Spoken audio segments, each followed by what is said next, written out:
WX Fox News. I was just talking with Rob from work over here, and he gave me a situation where I realized what abductees and the analysts who conduct with the abductees, trying to figure out how the gray, or the gray's minds, the ones that are currently abducting, currently here on Earth, how they think. And when people say that the Greys just simply don't want to be involved. I mean, I've heard Ricky say it, I've heard representatives say it, people who are simply researchers say it, and for the longest time, I've always thought, okay, they don't want to be involved because they don't like us. Apparently they have some kind of disliking of us. But it's not really that at all, because today, I got presented with a situation where I fully understood.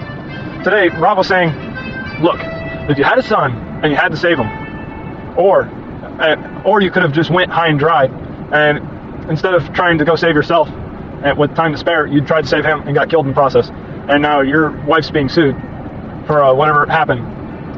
And they're saying, like, should that wife be going to jail for not doing her best to save the child or something like that? Or like if it were a murder situation and the child got killed and the mother didn't, or somebody didn't do. So I'm sorry, I don't want to labelize anything or make it seem like I'm trying to talk about women in specific. If somebody in general, anybody, went out of their way and somebody nearby them, didn't help out, do you think it's proper that person should be sent to jail for not doing everything to the best of their ability, like you would if somebody, when driving, didn't do their best of their ability to avoid a car crash? And my response was, hey, I don't want to be involved. I don't want to give you an answer to that question. I'd rather not be a human. I'd rather not be part of the human race. I'd rather not have to choose sides. I'd rather there not be sides. I'd rather everybody think on the same playing level. Because if everybody thought on the same level and had the same aspirations and goals, or at least similar, very close goals. I mean, I'm sure not all the Greys have exactly the same goals, because then they want to advance in life. You need some kind of separate goals. But if they were very close to being exactly the same, they'd function a lot better. And I'd rather be in a society that functions clearly and follows what it believes in, and they all believe in the same thing, and there's no different languages or different theories. It's all understood. There is no dark age to it. You know what I'm saying? It's all light age. It's all fully understood and fully realized by each person, or each individual involved in the species, where there is no ignorant person and nobody being stepped on, being treated as a lower class. Everybody's at the same class.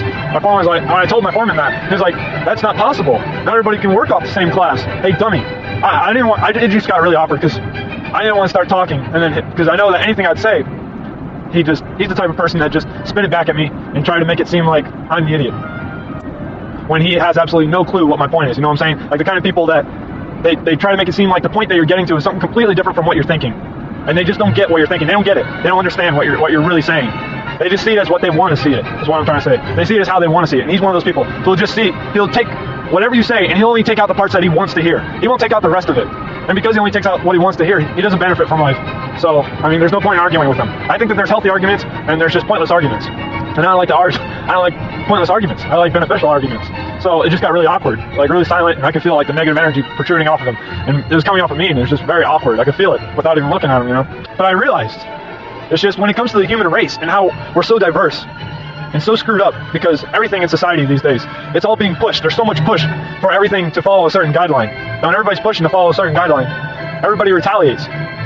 Because with all the war factions and all the errors that happen in big business and big governments, there's always, that's just a byproduct of the way we operate. It's just another byproduct of misorganization. And really the best way to get reorganized and to have everything fashioned perfectly, like a well-lubricated machine, so we could get rid of useless things like, all these different religions and different languages and shit, is to just wash out all the extras, you know what I'm saying? And just leave a small group that knows how to do it right.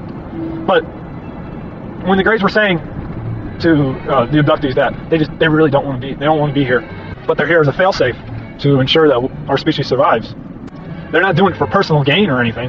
They're doing it because they don't want to be involved, and they don't want to have to get involved. Because if they're not involved right now, if they're not the ones making sure that we don't fuck up, then guess what's going to happen? We're going to be unleashed out into the universe, destroying fucking entire worlds because of our selfish way of thinking. Because we believe that we need to colonize every planet, and that these planets are ours, and that we're not subjected to any forms of life, that we're not part of a greater being or a greater existence like planets, and there's nothing greater than us. We think that we're the best, and we think that we're gods.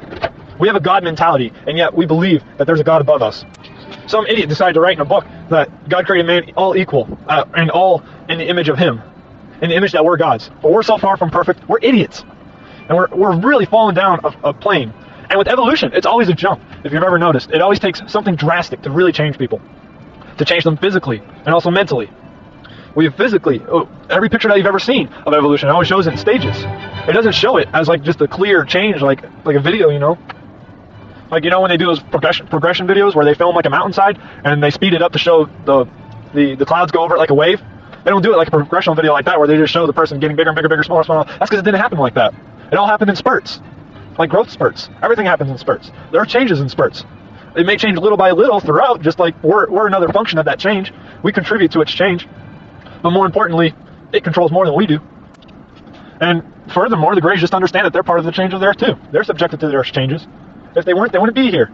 If they weren't, they'd let the planet destroy us. But they know that no matter what, there's going to be a dominant species on this planet. Because with any how do you say this word? Prosperous, like a planet that's just in the right area of orbit, or a moon that's just in the right position, so that way it's got a lot of life. I mean, there's a lot of moons out there in the universe that are listed as having water and other properties that form life, just because of the way the planet pulls them and the sun heats them up. But they're never too exposed to the sun because they're constantly rotating around that planet. That's why there's a lot more moons that are more habitable than planets themselves.